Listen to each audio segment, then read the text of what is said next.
Today was the day that the coaches of the Super Bowl teams took the spotlight as Pittsburgh's Chuck Noll and Dallas's Tom Landry answered questions fired at them by hundreds of media people in attendance. First, let's hear how Chuck Noll feels about the odds on Sunday's game, which have his Steelers favored by around 4 points. As far as my viewpoint is concerned, if you want a serious answer about it, that's why we're playing the game. We're going to go out there to find out who's right or wrong. And rhetoric doesn't really serve a hell of a lot, in my view. I know in yours that's your bread and butter. But action is what it's all about in coaching. Landry was asked whether the pressure is less for his defending world champion team because they've been tabbed an underdog. Well, I don't think the role of underdog takes any pressure off of you, really. I think the outcome of this game is so extremely important, regardless whether you're the favorite or the underdog. The pressure's there in this game. And the fact we're underdogs, really doesn't do much for me one way or the other. I don't know about the players. The Steelers have featured an awesome passing attack this year, led by quarterback Terry Bradshaw, and Noll says his club won't change on Sunday despite Dallas's complex defenses.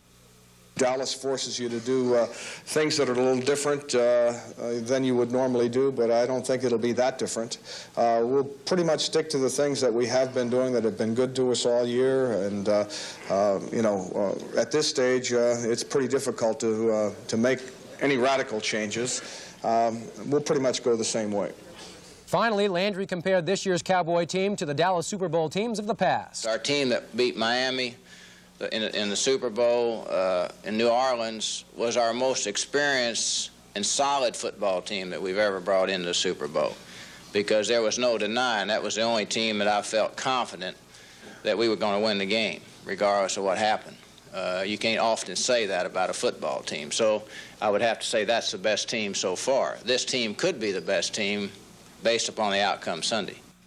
NFL boss Pete Rozelle also had his hour in front of the media today. You know, all week long we've heard and read about how the players and coaches feel about the Super Bowl. Well, this is what the commissioner thinks.